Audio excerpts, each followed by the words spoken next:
The Parmalat Scandal was one of the most controversial stories of the 90s into the early 2000s in Italy. It had significant negative effects on the city of Parma and some of its biggest franchises. One of those was the football club, AC Parma. Parma is a city of nearly 200,000 inhabitants, so you can forgive their football team for not being expected to reach for the stars. However, even their glory days may not have been possible without a man who unearthed a UHT process that would make his company one of the biggest dairy suppliers on the planet.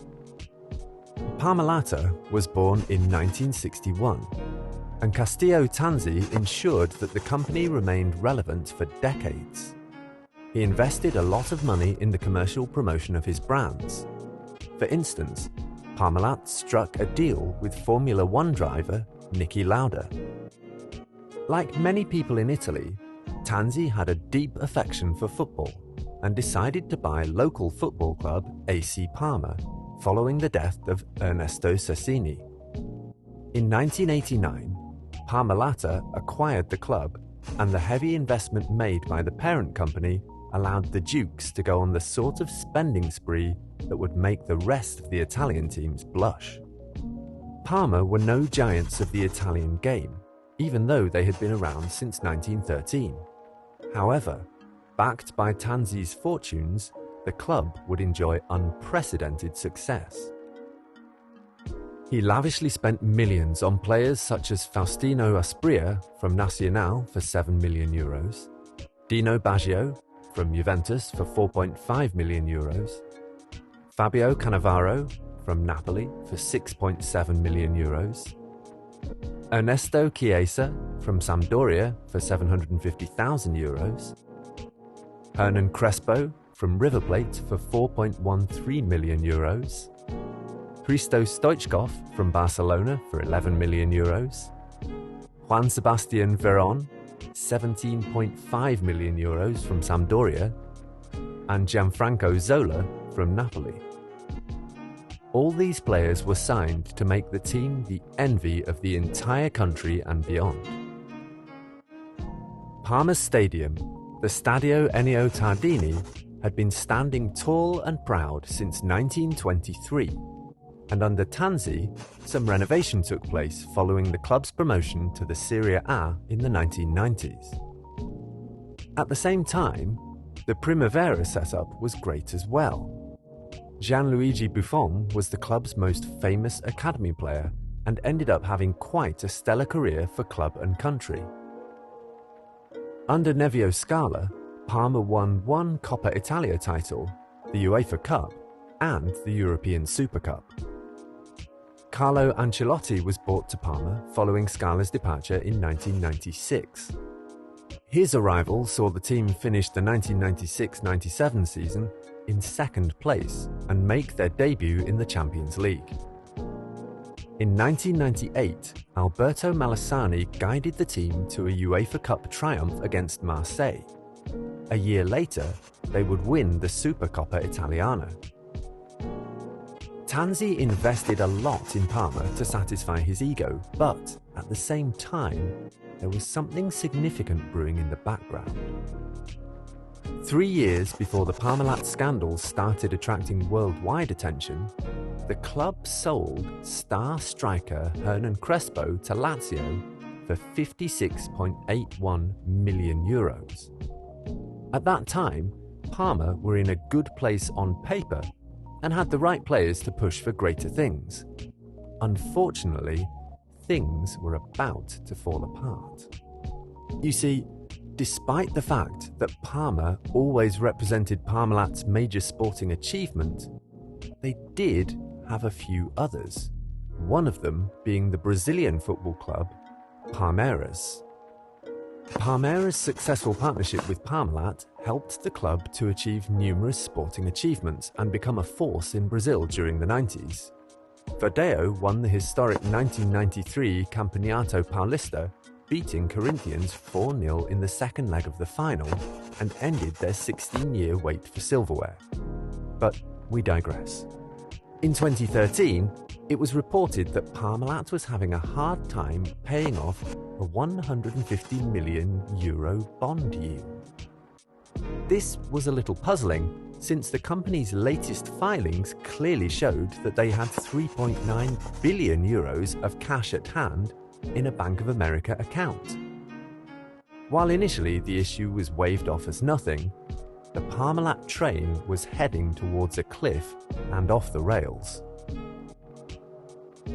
The company would later announce that the cash in hand never existed in the first place. Prosecutors from the USA started digging further, only to find that all the documents related to the company's activities were forged. This had a knock-on effect on the company's stock value, which crashed so hard that trading in Parmalat was frozen. Soon, Callisto Tanzi, several members of the Tanzi family, and senior executives were arrested for fraud, embezzlement, and falsification of documents. The forgeries were linked to Bank of America's chief in Italy, Luca Scala, who tried distancing himself from the whole fiasco, only to admit later on that he was also part of the scheme. This was the biggest fraud in European history, and, as it turned out, the €3.5 billion scam was just the tip of the iceberg. In fact, there was a big hole of €14.3 billion in the company's accounts. A $10 billion class action suit was launched by American creditors against the company, and the crisis reached the point that in December 2014, the Italian government had to intervene and set up a bankruptcy process in order to protect payrolls, vendor payment, and general industrial activity. The Parmalat crash represented one of the largest worldwide scandals that occurred in the 20th century. The episode involved about 150,000 creditors who were never fully repaid, and caused real economic ruin for many families. However, when Parmalat entered its final year of existence in 2003, banks began to systematically deflate their portfolios to the point of almost emptying them. But they continued to advise savers to buy new bonds, discharging those on them. By September 30th, 2003, in their portfolios, the bonds were reduced to €95 million. The banks continued to sell the bonds until, on December 17th, there was a total collapse. Bank of America informed the auditor, Grant Thornton, of the non-existence of the account in the name of Bonlat, on which there should have been approximately $4 billion cash in hand available. The next chapter in the Parmalat story happened on 11th November 2003, when Deloitte & Touche refused to sign off on Parmalat's half-year financial statements. Specifically, Deloitte said it was unable to confirm a €135 million profit that Parmalat said it made on a derivatives contract owned by its Cayman Islands-based hedge fund subsidiary, Epicurum. Naturally, the Parmalat affair had a devastating impact on Parma. The club reported an operating loss of €77 million in 2003. You can compare the financial issues at the club to the ones that besieged Leeds United between 2001 and 2007. To compensate for the losses, the club had to sell Cannavaro, sold to Internazionale for €23 million, Matthias Almeida, sold to Internazionale for €22 million, Martin Laursen, sold to AC Milan for €11 million, Adriano, sold to Internazionale for €23.4 million, Adrian Mutu, sold to Chelsea for €19 million, Evan Nilsson, sold back to Borussia Dortmund for €15 million, and Marco Di Veo, sold to Juventus for €14 million. The board resigned, and the club started looking for new owners. Unfortunately, no one was willing to risk buying a sinking ship, and Parma was eventually declared insolvent. After changing their name from AC Parma to FC Parma, the club was allowed to stay in the Serie A and keep their share of the broadcast income. While all this was happening off the pitch, Parma still managed to reach the UEFA Cup semi-final. Back home in Serie A, things were not so good, with the team battling for survival, which came down to a relegation playoff against bitter rivals Bologna in 2006.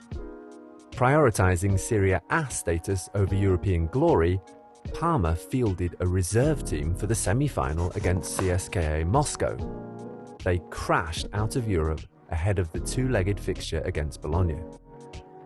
After losing the first leg 1-0 at home, they secured a 2-0 win, thanks to goals from Alberto Gilardino and some really fine shot-stopping from Sebastian Frey.